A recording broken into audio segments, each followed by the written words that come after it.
அவருடைய கதைகள் பழைய கதைகள்லேருந்து ஆரம்பித்தார். அவர் பெட்ரோல் பங்கில் வேலை பார்த்தது, அந்த பெட்ரோல் பங்கில் அவர் வேலை பார்த்த போது ஏற்பட்ட அனுபவங்கள், பேச்சுலராக அவர் தங்கியிருக்கும் போது ஏற்பட்ட அனுபவங்கள், அந்த பெட்ரோல் பங்க் வந்து அவர் வேலை பார்த்தது பாண்டி பஜாரில் 3 பெட்ரோல் பங்க் தான் இருந்தது. ஆனால் என் நினைவுப்படி அவர் வீட்டுக்கு பக்கத்தில் இருந்த பெட்ரோல் பங்க்னு என்கிட்ட சொன்னார்.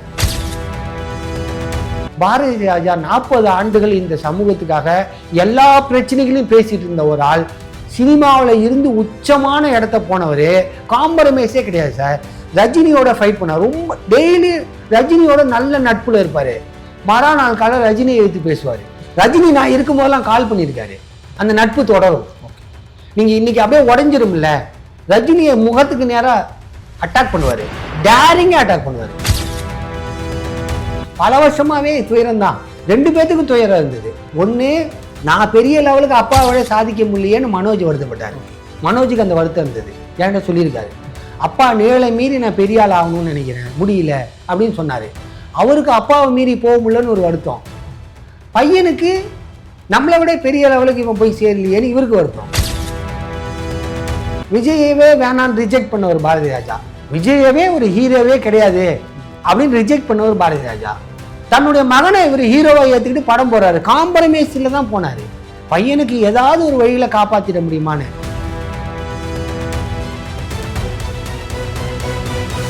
அப்புறம் கடைசி கட்டமாக நான் இறுதியாக அவரை சந்திக்கும் பொழுது ஒரு நாள், அதான் என்னுடைய கடைசி சந்திப்பு. அவர் கடைசியாக சந்திக்கும் போது நான் போய் உட்காந்தேன். மேலேருந்து இறங்கி வந்தார். அவருடைய வீட்டில் இருக்கக்கூடிய நிறைய ஃபோட்டோ நான் எடுத்த ஃபோட்டோவை அவர் வாலில் வச்சுருக்காரு. அதெல்லாம் நான் சொல்லி எடுத்த படங்கள், அவர் வேணான்னு மறுத்த படங்கள். இதெல்லாம் வேணாம்பாரு, இதில் நில்லுங்க நல்லா இருக்கும்பார். கால் டவுசர் போட்டு முத அவர் நான் தான் படம் எடுத்தேன். அந்த ஆர்டிகல் கூட ஆமாம், அந்த கால் டவுசரோட. அது இல்லாமல் இன்னொரு படம், அவரோட காரில் நிற்பார் வெளியில் வந்து. நான் தான் வலுக்கட்டாயமாக போய் ட்ரெஸ் மாற்றிட்டு வரேன்னாரு. இந்த ட்ரெஸ்ஸோட வாங்கன்னு ஒரு ஷார்ட்ஸோட அவரை கொண்டாந்து நிறுத்தி, எல்லோ கலர் ஷார்ட்ஸோட நின்று காரோட நிறுத்தி எடுத்தேன். இந்த படத்தை பார்த்துட்டு நல்லா இருக்கு, பிரமாதமாக இருக்குன்னாரு. அதோட தான் அந்த படம் வந்தது. அதை பார்த்துட்டு திரும்ப எனக்கு எல்லாத்தையும் அதை காப்பி பண்ணி வர வச்சு, அதை அவரோட ரூமில் பெரிய சைஸில் மாற்றி வச்சார் அந்த படத்தை.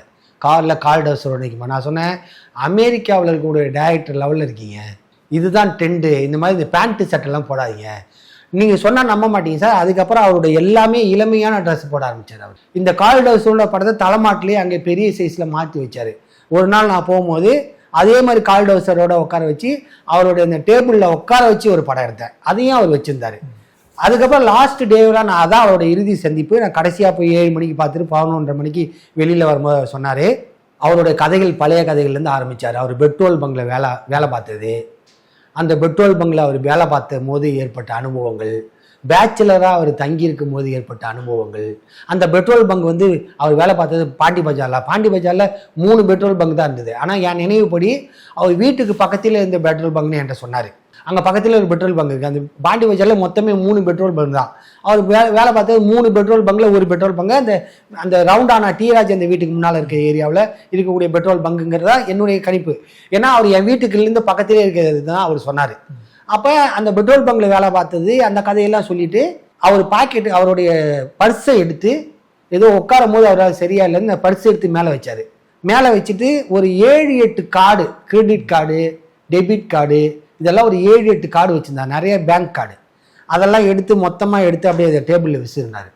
மீனிங்லெஸ், இதெல்லாம் என்ன, வாட் மீனிங், பணம் வெஸ்ட், மணி வேஸ்ட் அப்படின்னாரு. நான் சொன்னேன், பணம் எப்படி சார் வேஸ்ட் ஆகும்?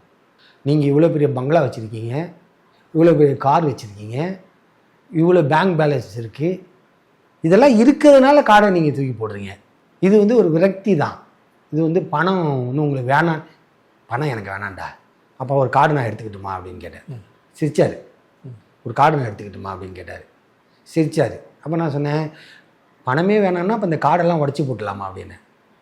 நீ அப்படி பார்க்காத, பணத்தெல்லாம் ஒன்றும் பண்ண முடியாதுங்கிற வாழ்க்கைக்கு நான் போயிட்டேன் அப்படின்னு எனக்கு தோணுது அப்படின்னாரு. அப்படி கிடையாது அப்படின்னேன். எப்படி சொல்கிறேன் அப்படின்னாரு. அப்படி இல்லைன்னா நீங்கள் எதுக்கு இப்போ போய் ஒரு ப்ரொடியூசரை பார்க்கணும், இப்போ எதுக்கு ஒரு படம் பண்ணணும்னு துடிக்கணும், இப்போ ஏன் நீங்கள் எப்போ இது பண்ணணும்னு நினைக்கணும் அப்படின்னு நான் கேட்டேன். இல்லைடா, நான் ஒரு நல்ல படம் இப்பயும் கொடுக்கணும், இப்போ வரவன்ட்ட ஒரு ஃபைட் பண்ணி அவனுக்கு ஈக்குவலாக நான் ஒரு ஆளுன்னு என்னை காட்டணும்னு தேவையில்லையே. பெஞ்ச் மார்க் முடிஞ்சிருச்சு. நீங்கள் வந்து ஒரு பெஞ்ச் மார்க்கோட ஒரு பெரிய முடிச்சிட்டீங்க. இனிமேல் நீங்கள் யார்கிட்ட நிரூபிக்க வேண்டியது? எனக்கு நிரூபிக்க வேண்டிய ஆளே உங்களுக்கு கிடையாது. அப்போ நீங்கள் எதுக்கு இது நிரூபிக்கணும்னா, இல்லை இப்போ விஷுவல் மாறி போச்சுடா, சினிமா இஸ் டிஃப்ரெண்ட்டாக மாறி போச்சு, அதனால் எல்லாமே மாறி போன போது நான் ஃபிலிமில் எடுத்தேன், இப்போ டிஜிட்டலில் எடுக்கிறாங்க, இப்போ நான் டிஜிட்டலில் மேக் பண்ணி ஒரு படத்தை எடுக்கணும்னு ஆசைப்படுறேன். அப்போ எனக்கு டிஜிட்டல் வந்ததுனால நாங்கள் ஃபிலிமுக்கு பயந்து இருப்போம். சார் அவர் ரொம்ப பட்ஜெட்டில் எடுப்பார் சார். முதல் மரியாதை 80 நாளில் ஷூட் பண்ணப்பட்ட படம் 80 நாள் தான். 80 நாளில் கதை பேசி எல்லாம் முடிச்சு படத்தை முடிச்சுட்டு 80 நாளில் ரிலீஸ்க்கே போயிட்டாங்க. அவர் சொந்த படம் அது இல்லை சார், அது வந்து அம்மன் கிரியேஷன். ஆக்சுவலாக அந்த படம் அவருடைய அம்மன் கிரியேஷன். அப்புறம் தான் மனோஜ் கிரியேஷன் ஆச்சு. அந்த படம் அம்மன் கிரியேஷன். அப்போ இவருக்கு கடைசி கட்டமாக நான் உணரும் போது என்னென்னா, அவருக்கு வயதானது பெரிய பிரச்சனையாக மாறிச்சு. அவருக்கு வந்து இன்னொரு இளம் தலைமுறை உள்ளே வந்துட்டு அவங்கள்ட்ட ஒரு கதை சொல்லணும்னு ஆசைப்பட்டார். ஆனால் அவர் சொன்னார், உண்மையாக ஒரு படம் ஷூட், அதெல்லாம் தாண்டி சார் பொம்மலாட்டம்னு ஒரு படம் வந்து, பொம்மலாட்டம் படம் இப்போ பாருங்கள், நான் சத்யம் தேட்டரில் பார்த்துட்டு அங்கேருந்து அவர் கால் பண்ணேன். நீங்கள் சொன்னால் நம்ப மாட்டீங்க, நான் பிரிவு பார்க்கல, தேட்டரில் தான் பார்த்தேன் அந்த படம். சத்யம் தேட்டரில் நான் படம் பார்க்கும்போது அந்த படம் முடிஞ்ச பிற்பாடு ஹோல் ஆடியன்ஸ் எழுந்து நின்று கை தட்டினாங்க. என் கண் முன்னால் பார்த்தா அவங்க யாரையும் பிரிவு பார்க்க வந்தவங்கல்ல, ஆடியன்ஸ். நான் சினிமாவோட சேர்ந்து பார்த்த படம் அது, பிரிவே கிடையாது அந்த படம். பொம்மலாட்டம் சத்யம் தேட்டரில் அந்த முடிச்ச பிற்பாடு மீண்டும் பாரதி ராஜா யார் என்பதை எவ்வளோ சிறப்பாக காட்ட முடியுங்கிறத அந்த படத்தில் அவர் திரும்ப ப்ரூவ் பண்ணார். திரும்ப ட்ரை பண்ணார். ஓம்னு ஒரு படம், என்னென்னமோலாம் ஒரு படத்தை எடுத்து அவர் ஏதோ வச்சு வெளிநாட்டு நண்பர்களோட வச்சு டையை போட்டு நிறைய படங்களை பண்ணணும்னு ஆசைப்பட்டார். அவருக்கு என்னன்னா, இந்த இளம் தலைமுறைகள் புதுசாக கதை சொல்லும் பொழுது அவருக்கு ஒரு திரும்ப கதை சொல்லணும்னு ஒன்று இருந்தது. அப்புறம் அவருக்கு குற்றப்பரம்பரைன்னு ஒரு படம் எடுக்கணும்னு ஒரு ஆசை வந்தது திடீர்னு. அது திடீர்னு அவர் ஏற்கனவே ரொம்ப நாளாக இருந்தது அந்த ஆசை. ஆனால் அது வந்து அவருக்கு வந்து அந்த கதையாக இல்லை. அவர் ஏதோ ஒரு மனசுக்குள்ள, அது கடைசி நேரத்தில் பாலா ஏதோ அறிவிக்கும் போது அவருக்கு திடீர்னு அவருக்கும் ஒன்று தோணி 2 பேரும் சண்டை போட்டுக்கிட்டாங்க. அதெல்லாம் நான் இதுக்கு முன்னால் சொல்கிறேன், நான் கடைசி சந்திப்புக்கு முன்னால் சொல்கிறேன். இப்போ கடைசி சந்திப்புக்கு அப்புறம் கூட அவருக்கு வந்து ஒரு நல்ல படத்தை எடுத்து நம்ம பெருசாக பண்ணி ஒரு பெரிய சாதனை பண்ணணும், இளைஞர்களுக்கு ஏற்ற மாதிரியான ஒரு இளம் தலைமுறைக்கு ஏற்ற மாதிரி ஒரு படத்தை பண்ணணும் அப்படிலாம் நினைச்சாரு. ஆனால் அவருக்கு வந்து அந்த நினைப்புகள் வந்து மனம் இருந்த அளவுக்கு அவருடைய உடல் அவருக்கு ஒத்துழைக்கல. குடும்பத்திலேயே அவருக்கு கொஞ்சம் கொஞ்சமாக பேக்கப்லாம் கொஞ்சம் நல்லா கொஞ்சம் மோசமான நிலைமையை அடைஞ்சிட்டு இருந்தார். அப்புறம் அவருக்கும் நிறைய பேர் அவருக்கு பணம் கொடுக்கலாம் தயாராக இருந்தாங்க. அவருக்கு பணம் ஒரு பிரச்சனையே கிடையாது, சாகிற வரைக்கும் அவர் பணம்லாம் ஒரு பிரச்சனையே இல்லை. அவர் சொன்னால் முதலீடு பண்ணுறதுக்கெலாம் நிறைய பேர் இருந்தாங்க. நான் சொல்கிறேன் 2019 முன்னால் வரைக்கும் நான் சொல்கிறேன்.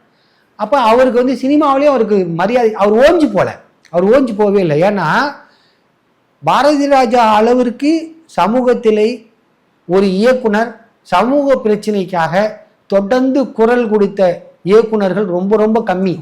எல்லாருமே ஆடியோ ஃபங்க்ஷனுக்கு வந்து அது நேரத்தில் ஒரு மீட்ரு ஒன்று பார்ப்பாங்க, அல்லது வேற நேரத்தில் மைலேஜ் பார்ப்பாங்க, அப்படிதான் பார்ப்பாங்களே ஒழிய சொந்த நலனுக்காக தான் பண்ணுவாங்க எல்லாரும். படத்தை தொடங்கப்பட்ட காலத்திலேருந்து, அவர் சினிமாவுக்கு உள்ள வந்த காலத்திலேருந்து அவரோட இறுதி காலம் வரைக்குமே எல்லா பிரச்சனைகள்லையுமே அவர் முதல் காவிரி பிரச்சனைன்னா அவர் தான் தனியாக நிற்பார்.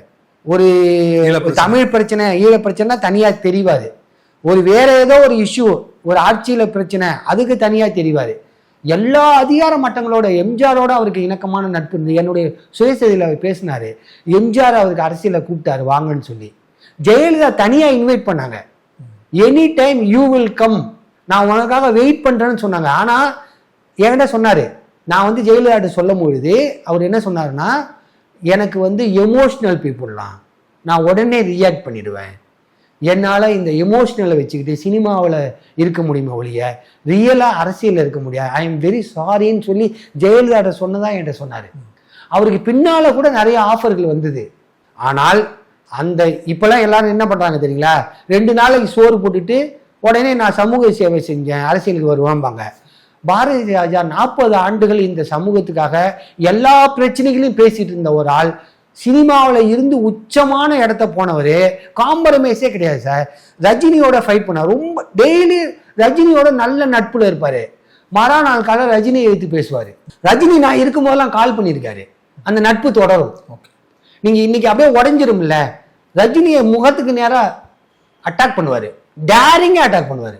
கமலஹாசனை கட்டி தழுவார். கமல்கிட்ட இருக்கக்கூடிய அந்த ஃப்ளெக்சிபிளான அந்த இது வந்து ரஜினி கிட்ட அவர்கிட்ட பார்க்க மாட்டாரு. ஆனால் ரஜினி இவரை பயங்கரமாக விரும்பினார். என்ன காரணம்னா, இந்த ஆள் ஃபேக்கா இல்லை, உண்மையா இருந்தாரு, உண்மையா பேசுறாரு, நம்ம உண்மையா எதுக்குறாருன்னு அந்த அந்த தன்னுடைய எந்த புகழையும் சார், தன்னுடைய தனக்கு கிடைச்ச எந்த மரியாதையும் சமூகத்துக்காக கொடுத்துட்டு போன ஒரு மனிதனை ஒழிய, சினிமாவுக்காக கொண்டு வந்து வச்சிருக்க ஒரு ஆளை ஒழிய, தனிப்பட்ட ஆதாயமாக அதை அடைஞ்சி அரசியலுக்கு வந்து அதனால இந்த தமிழ் சமூகத்தில் நான் ஒரு ஆகணுங்கிற எண்ணமே இல்லாத ஒரு மகா கலைஞர். எங்க மகா கலைஞனா அவர் ஆகுறாருன்னா படம் எடுத்ததுனால அல்ல, அவருக்கு மக்கள் இவ்வளவு பெரிய புகழ் கொடுத்த பிற்பாடும் அதை வீதிக்கு வந்து அவர் விற்கல, எனக்கு ஓட்டு போடுங்கன்னு கேட்கல. யாராவது ஒரு ஆதரிச்சு ஒரு வயசுல ஒரு விஷயத்த சொன்னாரே ஒழிய, அவரே இறங்கி போய் தேனிலேயோ அவரோட ஊர்லேயோ போய் நின்று இருந்தாருன்னா அவர் கண்டிப்பாக ஜெயிச்சிருக்க முடியும். ஆனால் அந்த கடைசி வரைக்கும் அவர் அதை நினைக்கவே இல்லை. இன்னைக்கு அப்படிப்பட்ட ஆட்கள் ரொம்ப கம்மி சார், ரொம்ப கம்மி. முதல் ஷாட் வைக்கும் போதே முதல்வர்னு ஷாட் வைக்கிறாங்க, அப்புறம் முதல்வர் கனவோட பின்னால் வந்துடுறாங்க. பாரதி ராஜா எல்லாத்துக்கும் ஷாட் வச்சாரு, தனக்கும் ஷாட் வச்சுக்கிட்டாரு, தானும் நடிச்சிருக்காரு. அவர் இறங்கி போனார்னா அவரை உலகத்தில் கொண்டாடக்கூடிய லெவலுக்கு ஆட்களை சம்பாதிச்சு வச்சாரு. ஆனால் எங்கேயுமே அந்த புகழை அவர் வந்து அடமானம் வைக்கல, யார்கிட்டையும் போய் இதை விற்கலை.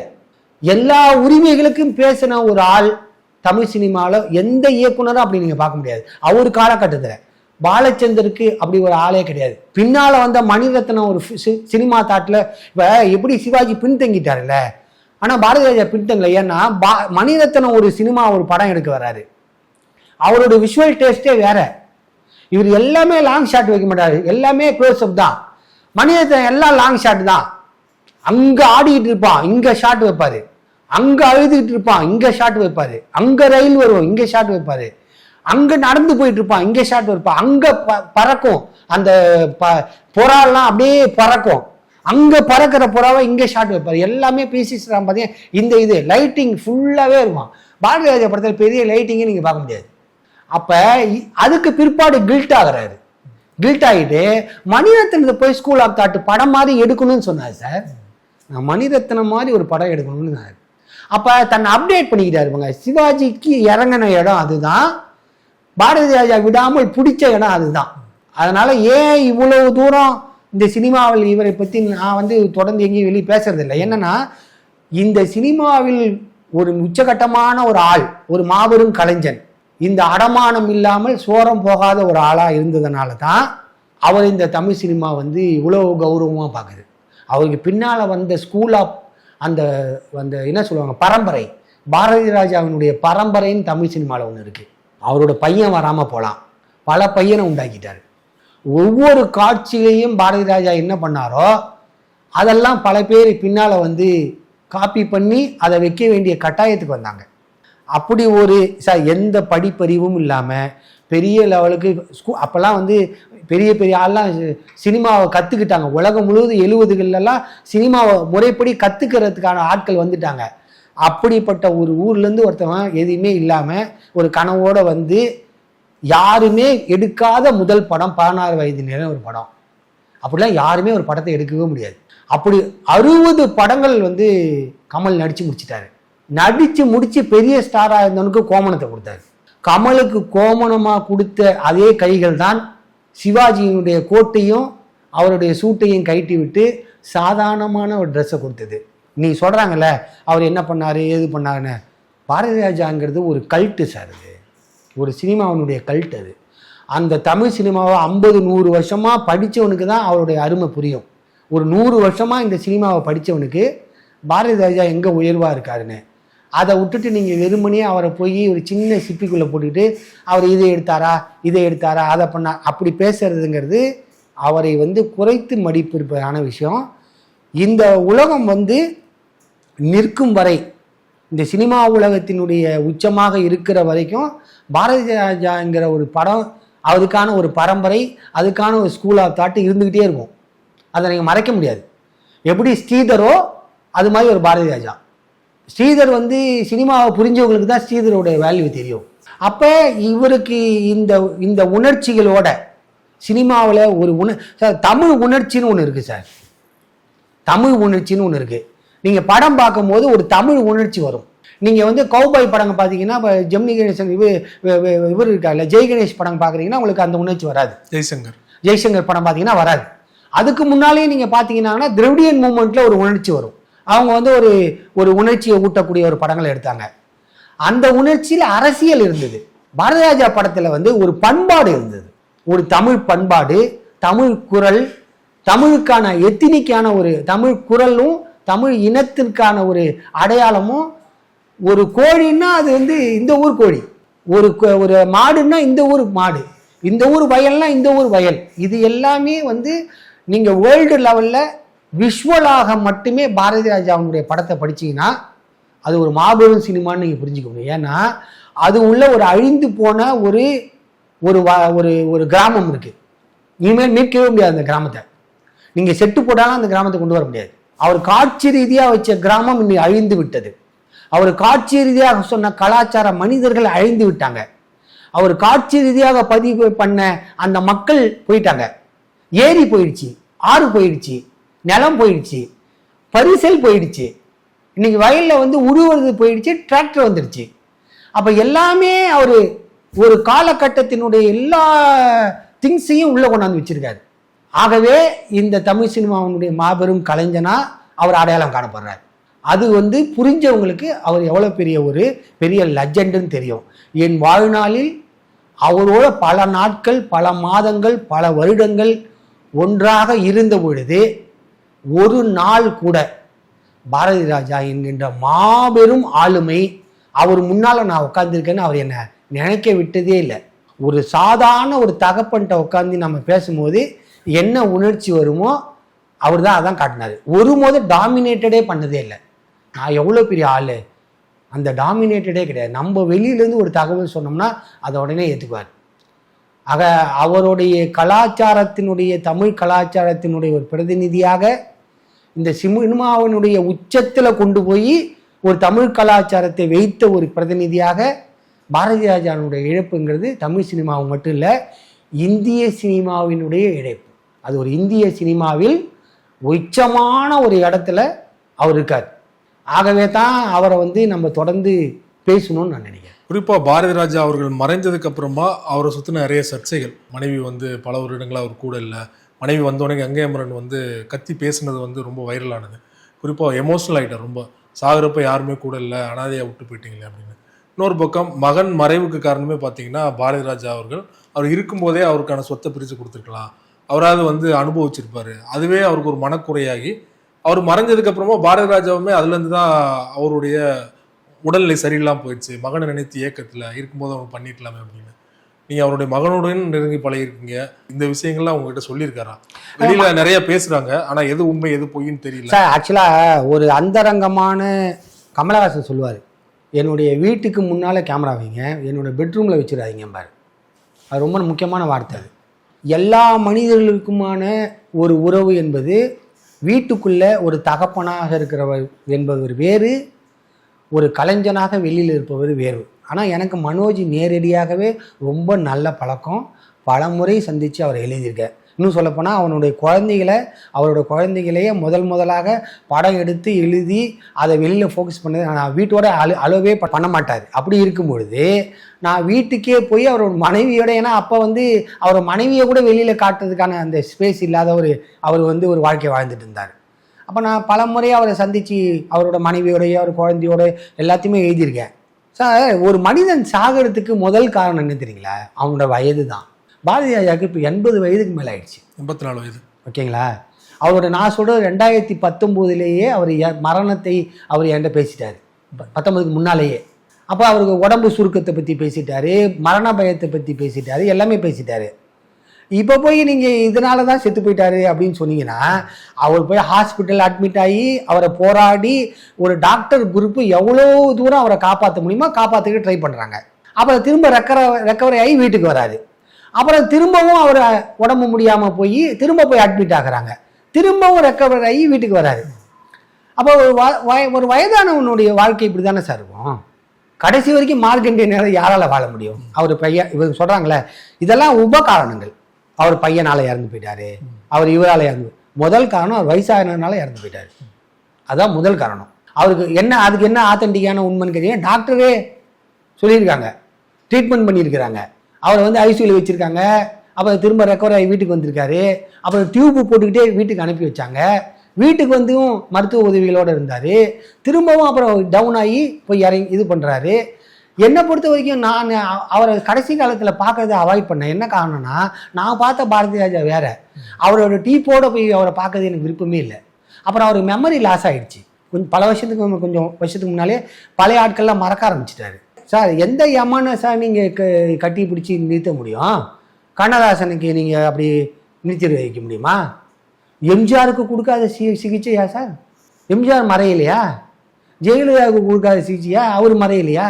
இது எங்கே சார் பையன் வராரு? பையன் வந்து அவருக்கு துயரமாக இருந்தாருன்னா பல வருஷமாகவே துயரம்தான்.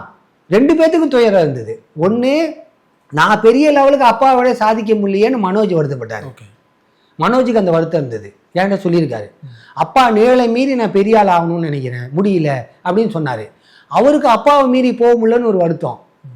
பையனுக்கு நம்மளை விட பெரிய லெவலுக்கு இவன் போய் சேரலையேன்னு இவருக்கு வருத்தம். எனக்கு தெரிஞ்சு அவர் கொடுத்த அத்தனையுமே புதுமுகங்கள் சார். தாஜ்மஹாலில் அறிமுகப்படுத்தும் போது மனோஜ் பெரிய ஹீரோவானா சார், பெரிய ஹீரோ. படம் சூப்பர் டூப்பர் ஹிட்டு. அவர் மகனை போட்டு அந்த படம் ஹிட்டு தானே, கீழே விழலையே. அவரோட பையனை அவர் காப்பாற்றி தான் கொடுத்தாரு. அந்த படம் ஹிட்டு, இசை ரீதியாக ஹிட்டு, படம் ஹிட்டு, எல்லாமே ஹிட்டு. அப்புறம் அவர் பையனுக்கு என்ன பண்ணலைன்னு இவங்க சொல்கிறாங்க, எனக்கு புரியல. மாதமாக எவ்வளோ கொடுத்துருக்காரு, ஒவ்வொரு மாதமும் எவ்வளோ கொடுத்துருக்காரு, அவரோட செலவுலேருந்து கொடுத்துருக்காரு. நான் மனோஜ் வீட்டுக்கே போயிருக்கேன். அவர் எவ்வளோ சொகுசாக வாழ்ந்திருக்காருன்னு நான் பார்த்துருக்கேன். அது அப்பா அவனுடைய இதுதான். மனோஜ் டெய்லி வீட்டுக்கு வந்து போகக்கூடிய ஒரு ஆளாக தான் இருந்தார். அவர் தனியாக தங்கியிருந்தாலும் டெய்லி அப்பா வந்து வாடகை வீட்டில் தான் இருந்தார். அவர் ஆக்சுவலாக அந்த வீடு வாங்கியே கொடுத்தாரு. அந்த வீட்டில் அவர் தங்கினார். அங்கே தான் அவர் ஃபேமிலியோடு இருந்தார். இவரோட வீட்டில் அவர் சேத்துப்பட்டில் இருந்தார், இவர் வந்து டி நகரில் இருந்தார். டி நகருங்கிறது பாரதி ராஜா வந்த காலத்துலேருந்து இந்த இடம். ஓகே. அப்போ என்னதான் இருந்தாலும் ஒரு இண்டிபெண்ட் இருக்கணும்ல சார். அந்த பொண்ணு வந்து இவங்க நினைக்காத ஒரு லவ் மேரேஜ். சின்ன சின்ன மனஸ்தாபங்கள் எல்லா குடும்பத்திலையும் வரும் சார். இது வந்து சாதாரண நார்மல் மனிதர்கள் வீட்லேயும் நடக்கும். நீங்கள் ஒரு இடத்த மீறி அவர் இன்னும் சொல்ல போனாங்கன்னா அவர் வந்து ஜாதியை மீறி ஸ்டார்ட் வச்சுருக்காரு, மதத்தை மீறி ஸ்டார்ட் வச்சுருக்காரு, மதத்தை உடைச்சிருக்காரு, ஜாதியை உடைச்சிருக்காரு, கிராமத்துக்கு இருக்கக்கூடிய பழைய ஃபேஸை உடைச்சிருக்காரு. மண்பானை கூட பாரதி ராஜா காட்டின மண்பானை தான் உண்மையான பானை. கிராமத்து மண்பானைன்னா பாரதி ராஜா காட்டினதான் மண்பானை உண்மையை ஒழிய அதுக்கு முன்னால் இருந்த மண்பானை சினிமா எல்லாம் பொய்யானது. பாரதி ராஜா காட்டின வண்டி சக்கரம் தான் உண்மையானது. அதுக்கு முன்னால் எல்லாமே செவுத்துல வரைஞ்ச வண்டி சக்கரம் தான் காமிச்சாங்க கிராமம்னு. ஒரு மண்பானையையும் மண்ணையும் புதுசாக காட்டின ஒரு ஆள் தன்னுடைய மகனையும் அதே உணர்ச்சியோட நல்லா தான் காட்டினாரு. படமும் ஹிட்டு தான். அதுக்கப்புறம் மனோஜை வச்சு எத்தனை பேர் படம் எடுக்க முன் வந்தாங்க சொல்லுங்க? யாராவது வந்தாங்களா? பின்னால் கூட அவர் நிறைய படம் நடித்தார். அவர் கவுண்டமணியோட கூட சேர்ந்து, இவர் பாக்கியராஜ் பையனோட சேர்ந்து கூட ஒரு படம் எல்லாம் சேர்ந்து மொத்தமாக நடித்தாங்க. அதை கூட நான் போய் மனோஜை வச்சு எழுதினேன். ஆக மனோஜுக்கு வந்து வெற்றி பெறலைங்கிறது வந்து மனோஜே இண்டிபெண்டாக தன்னை சாதிக்கணும்னு அவன் போராடினார். அப்பாவோட உயர்ந்த இடத்துக்கு வந்துடணும்னு அவரோட ஏன்னா சலுகை பெறது எந்த மகனும் விரும்ப மாட்டான் சார். நிறைய சலுகை பெற்றாலும் கூட அந்த மகன் ஒரு மனசுல வலியோட தான் அந்த சலுகையை பெறுவான். அப்படிதான் மனோஜ் வந்து அந்த சலுகையை வாங்கிட்டு இருந்தார். ஆனாலும் அப்பாவை மீறி நான் ஜெயிப்பேன் என்ற பலமுறை சொல்லியிருக்காரு. அப்ப உண்மையாக பாரதி ராஜா இறந்ததுக்கு காரணம் அவர் வயசானதுனால இறந்தார். அது யாரும் சொல்ல மாட்டேங்கிறாங்க. டாக்டர்கள் அவர் வயசானதுனால தான் இறந்துருக்குன்னு சொல்றாங்க. சொத்து சண்டை இதெல்லாம் சார். நான் தான் சொன்னேனே, பணமே வேணான்னு சொல்லிட்டார் சார். எல்லா கார்டையும் என் முன்னால தூக்கி போட்டாரு, பணமே வேணான்னாரு. ஆனா சொத்துக்களை மகன் பேர்ல எழுதி கொடுக்கல, அவர் நல்லா இருக்கும் போது. அதெல்லாம் ஒரு ப்ராசஸ் தானே. ஓகே. நீங்க போய் நான் போய் நீங்க வந்து இன்னைக்கு காலையிலேயே வந்து இந்த சொத்தெல்லாம் எழுதுங்கன்னு நான் சொல்ல முடியாது. நீங்களும் சொல்ல முடியாது, மனைவியும் சொல்ல முடியாது. மனைவி நினைக்கிறது என்னங்கிறது பாரதி ராஜாவுக்கு தான் தெரியும். பாரதி ராஜா நினைக்கிறது என்னங்கிறது மனைவிக்கு தான் தெரியும். மனைவிக்கும் பாரதி ராஜாக்கும் இருந்த பிரச்சனை எனக்கு பிரச்சனையே இல்லை. ஏன்னா அது குடும்ப பிரச்சனை. எனக்கு இப்போ இவங்க என்ன சொல்றாங்கன்னா, இந்த குடும்ப பிரச்சனையை பேசுறதுல இருந்து என்னன்னு கேட்டீங்கன்னா, எல்லா வீட்டுக்குள்ளேயும் ஒரு கதை இருக்கு. அந்த கதை அந்தரங்கமான ஒரு கதை. அது எல்லாத்துக்கும் ஒரு தகப்பனுக்குன்னு ஒரு ரோல் இருக்கு, மகனுக்குன்னு ஒரு ரோல் இருக்கு, மனைவிக்குன்னு ஒரு ரோல் இருக்கு. ஒரு மனைவிக்கும் கணவனுக்குமான உறவுல என்ன பிரச்சனை இருக்குன்னு நீங்கள் நானும் சொல்லவே முடியாது, அதை கேட்கவும் முடியாது. ஆனா வலி நிறைந்த மேடங்கள்ல என்கிட்ட சொல்லியிருக்காரு. வலி உச்சத்துல சில தகவல்களை சொல்லியிருக்காரு. அது எழுதக்கூடிய தகவல் இல்லை, ஆறுதலுக்காக என்கிட்ட சொன்னது. அது ஆறுதலுக்காக நம்ம மனசுல சொன்ன தகவலை மனசுல வச்சுக்கலாமே ஒழிய அதை வெளியில சொல்றது நல்லது இல்லை. ஏன்னா பல இடங்கள்ல ஒரு பத்திரிகையாளன்ட்ட அப்பெல்லாம் சொல்லுவாங்க, இப்ப சொல்றாங்களான்னு தெரியல, ஏன்னா பத்திரிகையாளர் பாக்குறது இல்ல. பல பேர் பல மணி நேரம் பேசுவாங்க, ஆனா எச்சரிக்கை உணர்வா ஒன்று சொல்லுவாங்க, டேய் இது ஆஃப் த ரெக்கார்டரா அப்படின்னு சொல்லுவாங்க. அப்படி ஆஃப் த ரெக்கார்டுங்கிறது ஒரு லைஃப்ல இருக்கு சார். அந்த ஆஃப் த ரெக்கார்டுங்கிறது சினிமாவிலே இருக்கு. ஏன்னா இப்போ முதல் மரியாதையில் எல்லா காட்சியுமா நீங்கள் பார்த்தீங்க, அவர் வெட்டி எடுத்த காட்சிகள்லாம் இருக்குல்ல, அதெல்லாம் வெட்டி கிடைச்சி தூக்கி போட்ட பிற்பாடு ஒரு காட்சியை உங்கள்கிட்ட காட்டுறாரு, அதுதான் முதல் மரியாதை. அப்போ பாரதி ராஜா வெட்டி வெளியில் என்ன தன்னை ப்ரொஜெக்ட் பண்ணுறாரோ அதுதான் பாரதி ராஜா. அவர் உள்ளே போய் இறங்கி நீங்கள் நோண்ட ஆரம்பிச்சிங்கன்னா அது என் வீட்லேயும் இருக்குது, எல்லா வீட்லேயுமே இருக்குது, அந்த கதை இருக்குது.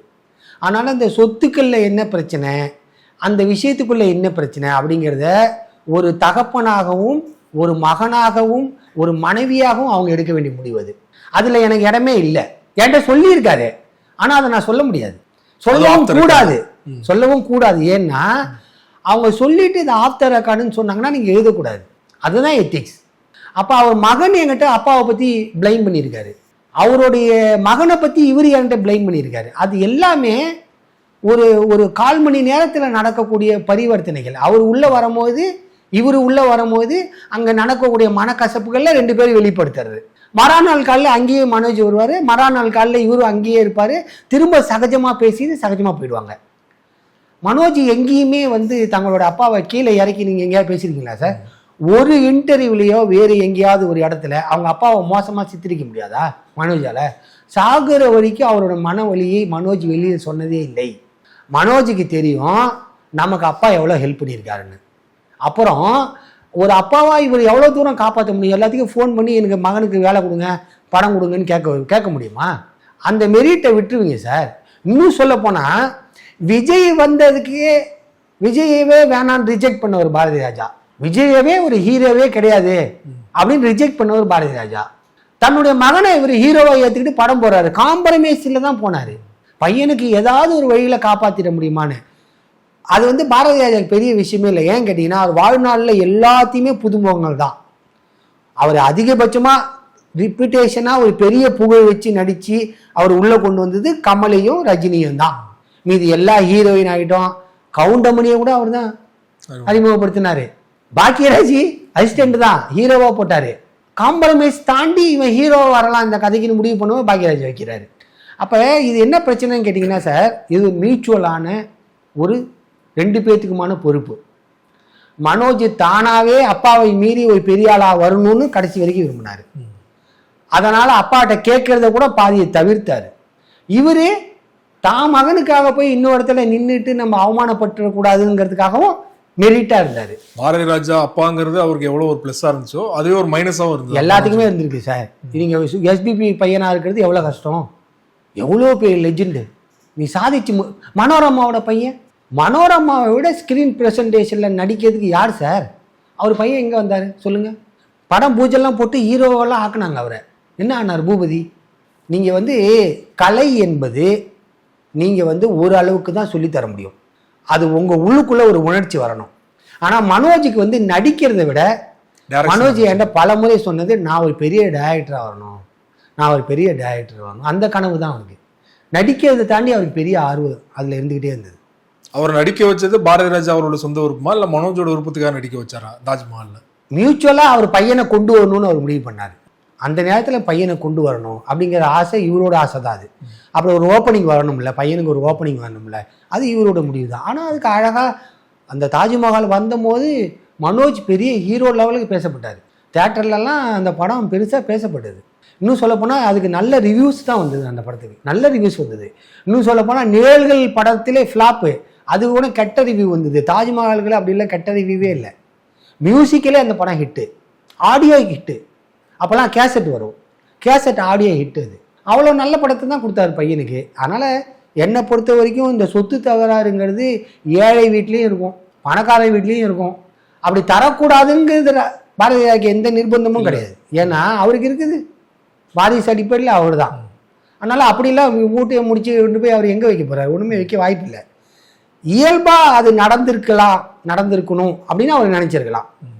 அப்படி ஒன்று நினைச்சிருக்கலாம். இல்லை என்கிட்ட சொல்லாம இன்னொரு அந்தரங்கமான ஒரு காரணம் இருந்திருக்கலாம்.